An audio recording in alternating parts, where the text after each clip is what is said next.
नमस्कार, यह है कहानियों का अद्भुत संसार किस्सा कहानी और मैं मंजीत ठाकुर आपको सुना रहा हूं अलादीन की कहानियां। सीजन 2 में सुनिए पहला एपिसोड, मृत जादूगर और उसका शैतान गुरु बैसूफ। उस भयानक जंगल में न जाने कब तक शैतान जादूगर की लाश यूं ही पड़ी रही। किसी जानवर ने उसे खाने तक की कोशिश नहीं की। लाश को यूं ही पड़े एक अरसा बीत गया। एक रात अचानक जादूगर की लाश से कुछ दूरी पर गड़गड़ाहट के साथ जमीन फटी और जमीन में एक गुफा बन गई।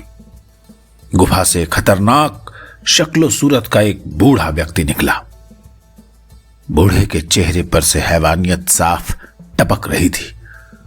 वो जादूगर की लाश के पास आया और गौर से लाश का निरीक्षण करने लगा। फिर उसने आसपास देखा। दूर दूर तक काजल जैसा अंधकार व्याप्त था।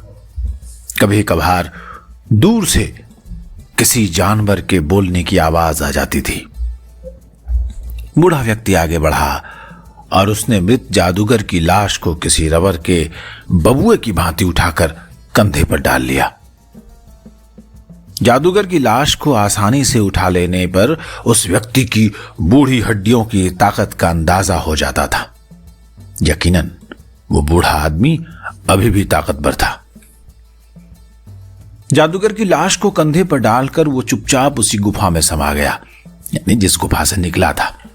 उस गुफा के अंदर जाते ही फिर से गड़गड़ाहट के साथ गुफा का मुंह बंद हो गया और जमीन पहले जैसी समतल हो गई। अब वहां किसी गुफा का नामो निशान तक नहीं था। वो बूढ़ा आदमी एक जादूगर था। मात्र जादूगर नहीं, बल्कि महाजादूगर। वो एक अत्यंत खतरनाक महाजादूगर था। नाम था बैसूफ। उसकी उम्र 350 साल के आसपास थी। वो महाजादूगर पाताल में एक शानदार महल बनाकर रहता था।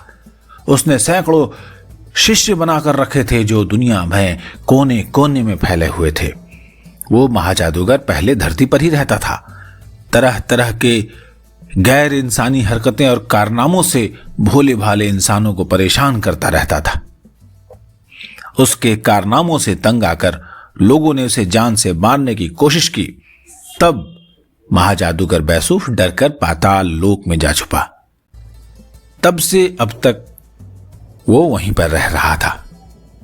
पाताल लोक में रहकर भी बैसूफ धरती पर अमानवीय कारनामे करने से बाज नहीं आता था। वो तरह तरह से भूचाल और भूकंप जादू के बल पर पृथ्वी पर भेजता रहता था, लेकिन लोग ये जान नहीं पाते थे कि ये कारनामा बैसूफ का है। वो तो यही समझते थे ये प्राकृतिक आपदा है। महाजादूगर बैसूफ के पास एक जादुई आईना था, जिससे वो पाताल में रहकर भी पृथ्वी का हालचाल जान लेता था। बैसूफ की अपने शिष्यों पर बड़ी कृपा थी। जब भी उसके किसी शिष्य पर कोई आपदा आती, बैसूफ अपने शिष्य को उस आपदा से बचा लेता। आज जब महाजादूगर बैसूफ ने अपने जादुई आईने में पृथ्वी का दृश्य देखा तो अपने शिष्य को मृत पाया। अपने शिष्य जादूगर सेंसन को मृत देखकर महाजादूगर हैरान रह गया और साथ में क्रोधित भी हो गया। वो यकीन नहीं कर पा रहा था कि उसका शिष्य सेंसन मर चुका है। क्रोध से गरजते हुए उसने कहा, कौन है वो गुस्ताख जिसने महाजादूगर बैसूफ के शिष्य सेंसन को मारकर अपनी मौत बुलाई है? किसने किया है मेरे शिष्य का यह हाल? मैं उसका सर्वनाश कर दूंगा। गुस्से में भरकर महाजादूगर बैसूफ पाताल स्थित अपने महल से चल पड़ा। जमीन के अंदर ही अंदर वो अपने शिष्य की लाश लेकर वापस पाताल लोक चला गया। इस समय वो एक कमरे में पालथी मारे बैठा था। उसके सामने उसके शिष्य सेंसन की लाश पड़ी थी। कमरे का वातावरण बहुत भयावह था। चारों तरफ दुर्गंध फैली थी। स्थान स्थान पर मानव खोपड़ियां और नरकंकाल बिखरे पड़े थे। महाजादूगर ने अपने शरीर पर भभूत लगा रखी थी। कटोरे जैसी लाल सुर्ख आंखों से वो अपने शिष्य की लाश को देख रहा था। फिर दांत भींचकर बड़बड़ाया, जिस किसी ने मेरे सबसे प्रिय शिष्य सेंसन की हत्या की है, मैं उसे रसातल में मिला दूंगा। अब लोगों की हिम्मत इतनी बढ़ गई है कि वे महाजादूगर बैसूफ के शिष्यों को भी मारने लगे। कहर बरपा दूंगा मैं जमीन पर, लेकिन इससे पहले मैं अपने सबसे प्रिय शिष्य को जीवित करूंगा और तब उसके कातिलों से इसके कत्ल का बदला लूंगा। ये कहकर बैसूफ ने अपनी आंखें बंद कर ली और धीरे धीरे मंत्र पढ़ने लगा। कमरे के दुर्गंध में तेजी आ गई। तभी एक अप्रत्याशित घटना घटी। कमरे में बिखरी मानव खोपड़ियां और नरकंकाल आश्चर्यजनक रूप से हवा में उठकर नृत्य करने लगे। उनके नृत्य ने वातावरण की भयानकता को और भी बढ़ा दिया। आज्ञा दो शैतान, आज्ञा दो। किसकी शामत आई है, किसकी जान लेनी है, किसे रसातल में मिलाना है। एक साथ सारी हड्डियां और खोपड़ियां कर्कश आवाज में बोल पड़ी। उनकी आवाज ऐसी थी कि कोई कठोर दिल का इंसान भी उसे सुनकर बेहोश हो सकता था। जादूगर ने आंखें खोली और लाल लाल आंखों से हवा में नृत्य करती मानव खोपड़ियों और नरकंकालों को दिखा। फिर एक भीषण ठहाका लगाया और बोला, नहीं, अभी किसी को नहीं मारना है, किसी को रसातल में नहीं मिलाना है। अभी सुनो, ध्यान से सुनो। ये जो लाश तुम देख रहे हो, ये मेरे सबसे प्रिय शिष्य की लाश है। किसी ने इसकी हत्या की है। इसकी हत्या करने वालों को तो मैं भयानक मौत दूंगा, लेकिन फिलहाल मैं इसे फिर से जिंदा करना चाहता हूं। मानव खोपड़िया और कंकाल फिर से कर्कश आवाज में बोला, यह कौन सा मुश्किल काम है शैतान, ये जीवित हो जाएगा। इसकी आत्मा नरक में भटक रही है। क्या नरक में? जादूगर हड़बड़ा गया। मेरे शिष्य की आत्मा नरक में? यह कैसे हो सकता है? ऐसा ही हुआ है शैतान। यमराज ने इसकी आत्मा को ले जाकर नरक में फेंक दिया है। इसकी आत्मा वहीं है। एक हुंकारा लेकर महाजादूगर बोला, परंतु इसकी आत्मा को वापस लाना बहुत जरूरी है। यह कोई भारी काम नहीं है।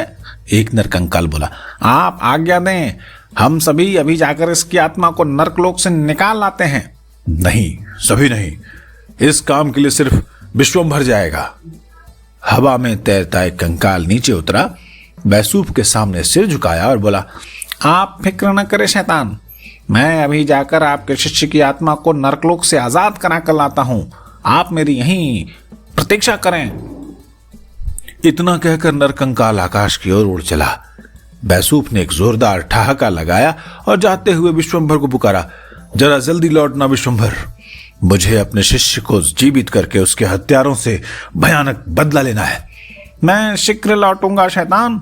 और उड़ता हुआ नरकंकाल हवा में विलीन हो गया। सो जाओ, अब तुम सब सो जाओ। महाजादूगर ने मंत्र पढ़ा। हवा में नृत्य करते नरकंकाल और मानव खोपड़ियां निर्जीव होकर वापस फर्श पर आ गिरी। कमरे में फिर से सन्नाटा छा गया। जादूगर उठकर खड़ा हुआ। उसने अपना जादुई आईना निकालकर खोला और आंखें बंद करके कोई मंत्र बुदबुदाने लगा। जादुई आईना सक्रिय हो उठा। उसमें 2 वर्ष पहले के दृश्य नजर आने लगे। जादूगर सेंसन का अलादीन का नकली चाचा बनना, अलादीन का गुफा में कैद होकर बाहर निकलना और चिराग के जिन्न की मदद से अलादीन का अमीर बनकर शहजादी के साथ शादी रचाना। ये सब दृश्य देखकर महाजादूगर की आंखों में खून उतर आया। वो दांत पीसकर बोला, तो ये है वो कमीना अलादीन जिसने मेरे शिष्य की योजना सफल नहीं होने दी और खुद चिराग की मदद से अफगानिस्तान का युवराज बन बैठा। अगर ये चिराग मेरे शिष्य को मिल जाता तो वो सारी दुनिया में तहलका मचा देता। सारे विश्व में महाजादूगर बैसूफ के शिष्य सेंसन का आतंक होता। मगर मैं तुझे चैन से जीने नहीं दूंगा अलादीन, तेरा सर्वनाश करके रहूंगा मैं। फिर आईने में वो दृश्य भी आने लगा जब सेंसन ने अलादीन का महल उठवा लिया था और चिराग भी प्राप्त कर लिया। महाजादूगर बैसूफ खूनी निगाहों से सारा दृश्य देख रहा था और जब जादूगर सेंसन के मरने का दृश्य आया तो महाजादूगर की आंखें भट्ठी की तरह सुलगने लगी। जबड़े भिज गए, मुट्ठियां कस गईं। क्रोध की अधिकता के कारण उसका शरीर कांपने लगा, मुंह से झाग निकलने लगे। क्रोध से दहाड़ता हुआ वो गरजदार आवाज में बोला, नहीं छोड़ूंगा, मैं तुझे जिंदा नहीं छोड़ूंगा अलादीन, ना ही जिंदा छोड़ूंगा तेरी इस शहजादी को जिसने मेरे शिष्य के शादी के प्रस्ताव को न केवल ठुकरा दिया बल्कि उसे जहर पिलाकर मार भी डाला। बड़ा भयानक बदला लूंगा मैं तुम दोनों से। अब तुम्हारे सुख चैन के दिन खत्म हो गए और तुम्हारी बर्बादी शुरू हो गई। ये कहकर झटके के साथ महाजादूगर ने जादुई आईना बंद कर दिया। क्रोध के कारण उसका बुरा हाल था। उसका जी चाह रहा था कि अभी जाकर उस अलादीन और उसकी बीवी शहजादी नूर महल के टुकड़े टुकड़े कर डाले। क्रोध की अधिकता के कारण उसका झुर्रियोंदार चेहरा काला पड़कर बड़ा भयानक लग रहा था। आंखों में तो मानो खून ही खून था। उसने जादुई आईना एक तरफ रखा और बेचैनी के साथ विश्वंभर की प्रतीक्षा करने लगा। बेचैनी का तो यह आलम था कि वो बार बार आसमान की ओर देख रहा था। थोड़ी देर के बाद उसे विश्वंभर आता दिखाई पड़ा।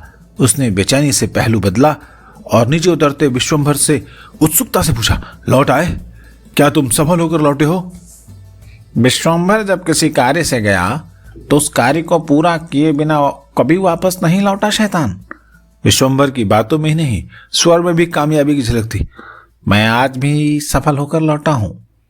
आपके शिष्य की आत्मा अपने साथ लाया हूं मैं, कहकर विश्वंभर ने अपनी बंद मुट्ठी खोल दी। मुट्ठी खुलते ही एक प्रकाश पुंज मृत सेंसन के शरीर में समा गया। अगले ही क्षण सेंसन के शरीर में हरकत हुई। उसने पलकें झपकाई और एक झटके के साथ उठ बैठा। महाजादूगर बैसूफ ने एक जोरदार ठहाका लगाया। उठकर बैठते ही जादूगर सेंसन ने कमरे में नजर दौड़ाई।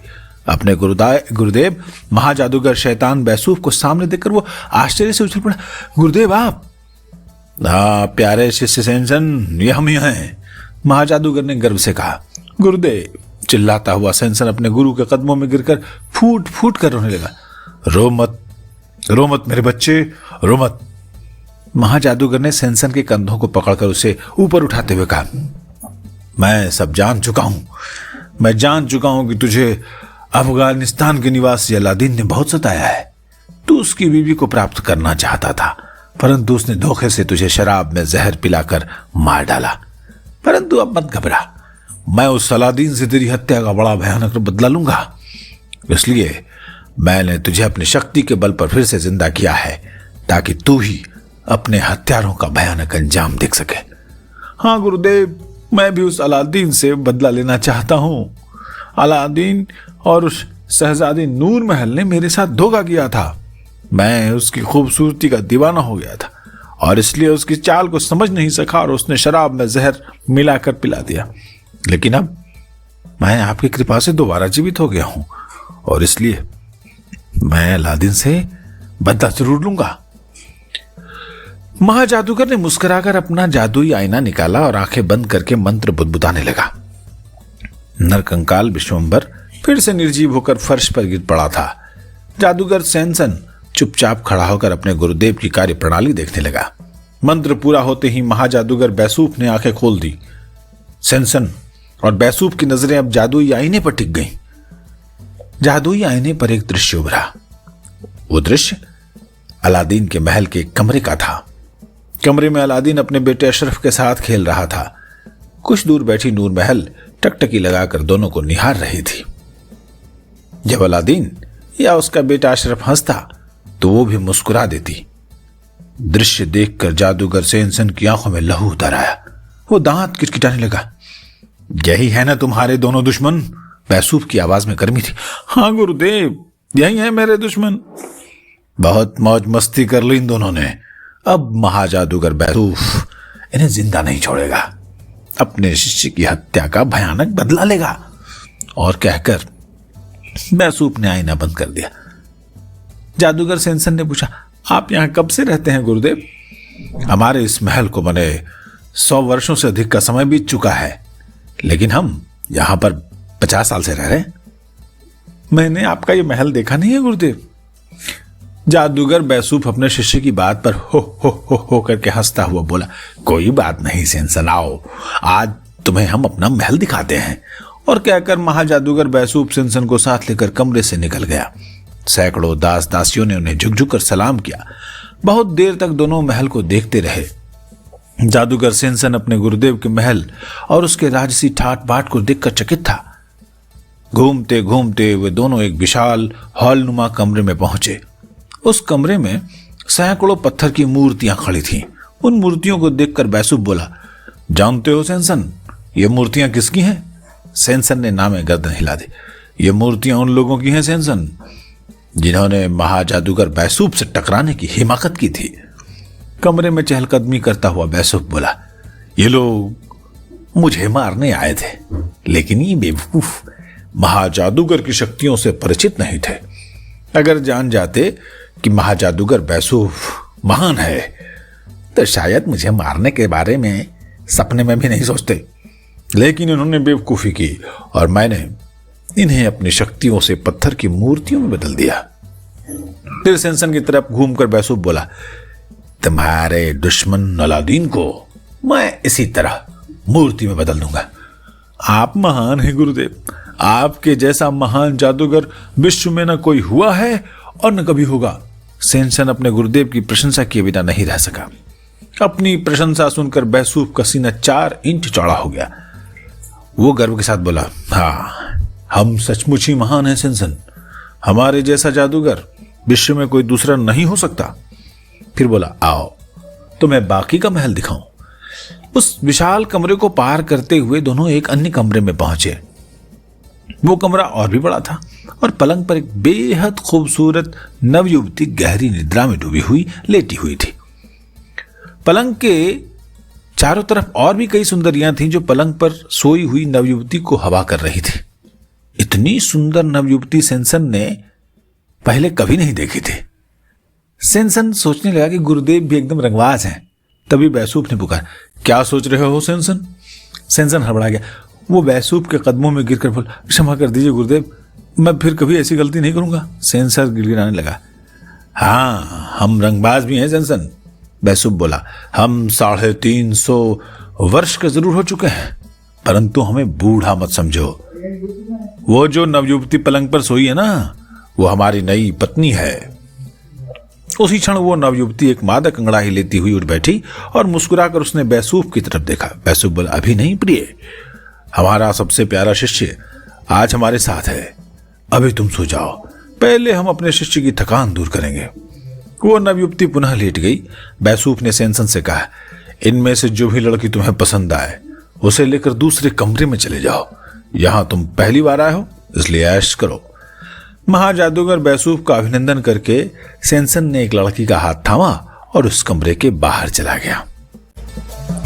अब ये महाजादूगर और फिर से जिंदा हुआ सेंसन जादूगर मिलकर अलादीन के साथ क्या करते हैं, क्या करने वाले हैं, इनकी कारगुजारियों के बारे में आप सुनेंगे अगले एपिसोड में। चैनल है किस्सा कहानी पसंद आई हो तो सब्सक्राइब करिए, कमेंट करके बताइए। और ये आवाज आप सुन रहे थे मंजीत ठाकुर की। नमस्कार।